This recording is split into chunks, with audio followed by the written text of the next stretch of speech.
Hello, I'm Griffin fedilio. Stay tuned. My book summary will play now.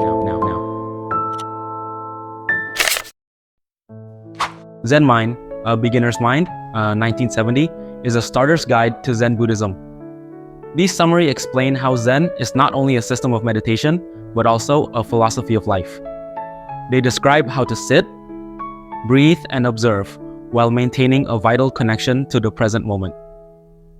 Do you feel agitated, stressed, or generally anxious in life? In the modern world, it's easy to get trapped in ruts that feel impossible to escape. We face a constant slew of work emails and obligations, social events and relationships, fitness and weight goals. We juggle all of these and try to be perfect high achievers. But what if it doesn't have to be this way? What if society's priorities are all wrong and the goal of achieving a certain social status, job title, or income bracket is misguided? What if you could bring your focus back to the activities that make up your day and find peace and contentment from them, with no motive beyond that? Key point 1. The Zen meditation posture is a practice unto itself, but also has a deeper symbolic meaning. Lots of modern health gurus promote a particular body posture as a way to feel more confident and happy. Interestingly enough, so does the ancient practice of Zen Buddhism. The posture Zen practitioners adopt when meditating promotes spirituality in and of itself. Not just that, but taking a certain posture actually constitutes the entire practice, as it enables your mind to automatically tune into the spiritual realm. As a result, the sole aim of the practice is to sit in this position. So, what exactly is it? Sit cross-legged, preferably in the lotus position, with your right foot on your left thigh and your left foot on your right thigh. Your spine should be straight with your chin pressed gently down. The center of your body, just below your belly button, should also be aiming down, directly toward the floor. This last shift will help with stability. But this isn't a purely pragmatic technique. The lotus meditation posture also has a symbolic meaning that relates to the relationship between life and death. More specifically, it's a symbolic expression of non-duality, the notion that all things and beings on earth have the same essence. While people tend to think of themselves as having two legs, those two legs become one in lotus when it's no longer as apparent which leg is right and which is left. This concept of non-duality is essential as it applies to every aspect of the Zen worldview. Therefore, life and death don't exist. Rather, life ends while remaining eternal. You die, yet you do not die. The body and mind dissolve but remain. Such seeming contradictions are unified by a single harmonious idea, which is the essence of Zen. Key point 2. The Zen practice of breathing makes us aware of our true nature while dissolving time and space. Most people don't notice their hearts beating, yet it's tremendously beneficial to observe such basic life processes. That's where Zen breathing cultivates an awareness of our true nature. This practice focuses simply on bringing attention to the breath. It involves following the air as it is inhaled into our bodies and then exhaled back into the world. By noticing this process, we see that the world is one unified whole, free of boundaries. The throat is a door that can swing open, allowing air to pass through. As a result, the inner world of the body and the outer world are one, connected by the flow of breath. This practice teaches us to let go of duality and the idea that there is an I and an other. In Zen, all that exists is the movement of the breath, which comprises our Buddha or true nature. This is already profound, but Zen breathing goes further, dissolving the feeling of time and space. After all, when the world disappears, along with ego, the ideas and memories we hold of ourselves, time and space cease to exist. There's no longer a specific hour on a clock, and there's no specific room in which we're sitting. While we might believe there is a specific errand we must do this afternoon, the very idea of this afternoon is merely an arbitrary concept. In fact, we will run this errand after doing or not doing some other things that simply happen one after the other. In this way, just like our breath, the minutes slip by without any differentiation between them. All we experience is the in-breath and the out-breath over and over. Key point 3. In life as well as meditation, it's better to observe than to control. Western society is dominated by control freaks, but control is overrated. Most people experience their best ideas when relaxed into a state of flow. Instead of attempting to micromanage the world, step back and observe what happens without your interference. After all, disorder is beyond human control. It cannot be grasped. Not just that, but life and the world are inherently disorderly and random, which makes any attempt at control futile. We might try to control other people, forcing them to do what we want, but attempts fail practically every time, all while wasting a great deal of effort. In reality, the best way to get people to behave reasonably is to let them be naughty, crazy, or free. Instead of attempting to guide their behavior to where you'd like it to be, simply watch and intervene only when they are a threat to themselves or others. It's like raising sheep or cattle.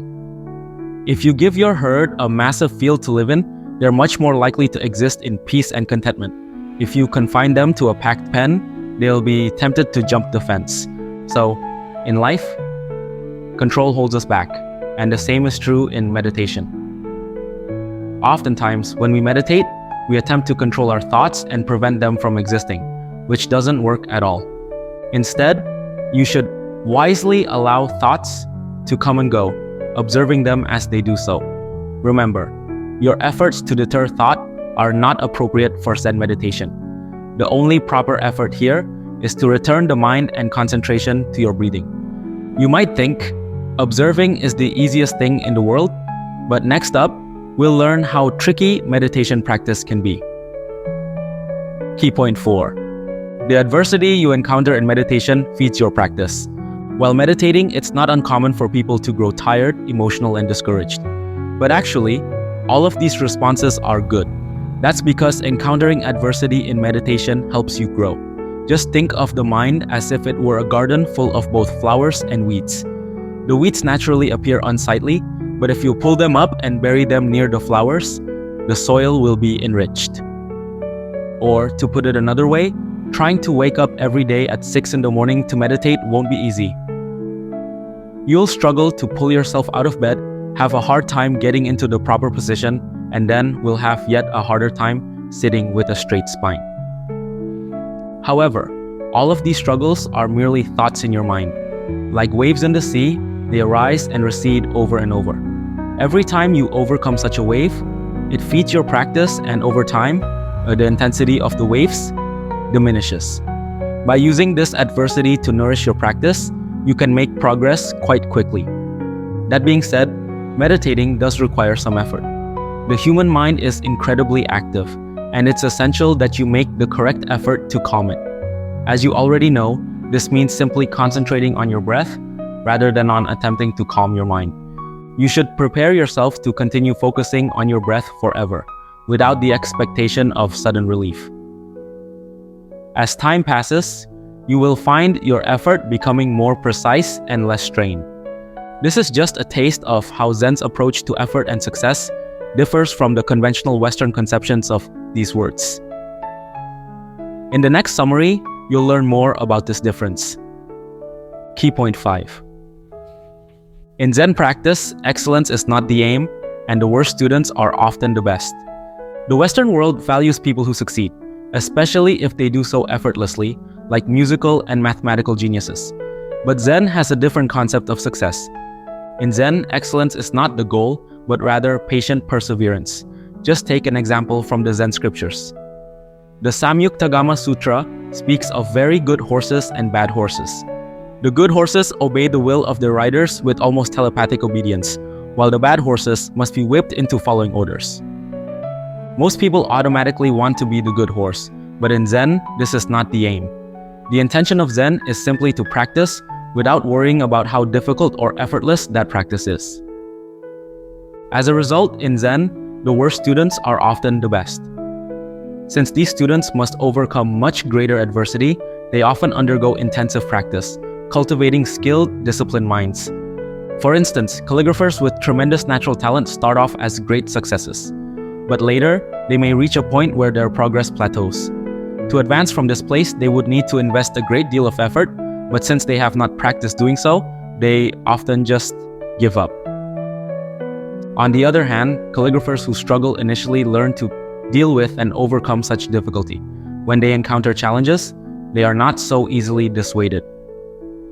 The same goes for Zen. This practice teaches that failure can be success and vice versa. But that's not the only lesson Zen has for Western society. We'll explore further teachings in the next summary. Key point 6. Practicing Zen isn't about excitement or achievement. Nowadays, most people are more or less addicted to information and entertainment that makes them feel some sense of excitement. The practice of Zen offers the opposite of such a lifestyle. It probably doesn't come as a shock at this point, but practicing Zen isn't about excitement. It's not about big parties, gallery openings, blockbuster movies, or dinner dates. Though it doesn't entirely exclude such activities, Zen is in many ways opposed to them. It's about bringing focus to our daily routines and the actions we normally perform on autopilot, like eating, cleaning, working, and talking. In so doing, Zen endeavors to maintain a feeling of quiet and happiness in the mind, rather than one of excitement and stimulation. This can be tricky in the modern world, where professional and social lives often demand a great deal of engagement and responsibility, but we don't have to give in to this excitement. Rather, we can take part in every aspect of life while maintaining a calm mind. And simply getting excited about Zen and nothing else isn't a solution either. This is a situation many enthusiastic young Zen students find themselves in, making them ready to drop everything and spend the rest of their lives meditating on a mountain. But a much better and more challenging path is to remain rooted in a normal life, faithfully practicing a daily hour of meditation. The practice of Zen isn't geared toward reaching a result. This is hard for us to grasp. When we engage in an action, the goal is to achieve something else, like fame, recognition, or money. But for Zen, the intention is to do things without seeking any extra achievement. The activity in question can be absolutely anything, from cleaning to cooking, making art, or meditating, as long as the aim is to get rid of everything that isn't purely the action in which you are engaged. If you have practiced meditation and feel proud of doing so, you should let go of this pride. Simultaneously, any disappointment should be set aside. Only the activity itself is of importance. Key point 7. Zen entails discovering pure activity, which is, at its core, an act of giving. Have you ever taken a long walk to relax, only to find that you were lost in anxious thoughts the whole time? It's just one example of how frustrating it can be when thinking prevents you from living. Zen is a great tool for overcoming this dilemma. That's because Zen is a practice of pure activity. In other words, the goal of Zen is to purely engage in an activity without attaching thoughts to it. This is key, since when people become attached to the product their activity will produce, for example, a book they've written, they begin to judge it. They think it was good or bad and feel the emotions associated with those thoughts. These thoughts detract from the purity of any given activity. Each time you worry about what other people might think of your work or whether the task you're undertaking will be successful, you drift away from the purity of what you're actually doing. For this reason, the aim of Zen is to be entirely absorbed by the thing you're doing in the moment. As you complete this activity and begin the next, not even a trace of the previous undertaking should remain in your mind. Zen acknowledges that true activity is a gesture of giving. After all, we are not separate from the divine, and whatever we believe ourselves to create is actually the product of a larger divine consciousness. By realizing this, we can come to understand how little it matters that our creations are recognized, applauded, or even have material value. When we engage in an activity without such preoccupations, all our activity becomes an act of generosity. It's just another of the many benefits of Zen. However, there's a catch. If you engage in this practice to achieve such a sense of generosity or any of the other things Zen can offer, the practice won't work. Therein lies the mystery of Zen.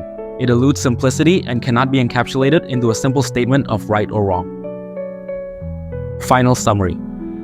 The key message in this book: Zen meditation isn't about achieving something, not even happiness. Rather, It's simply bringing awareness to your breath and gradually learning to be fully present for every daily activity without any distractions. Actionable advice. Let go of your notions of good and bad. People tend to believe that there are good things and bad things, but this conception is very limiting. Whether something is good or bad isn't relevant. What is relevant is being able to do an activity without passing a value judgment on it. This is the simple pursuit of peace. Call me Griffin, hear my name.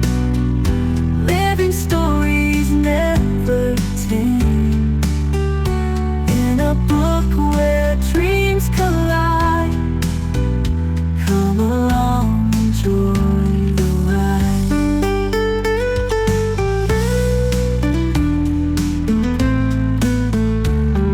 Thanks so much for listening. Please leave us a comment, and if you like my content, please subscribe. We always appreciate your feedback.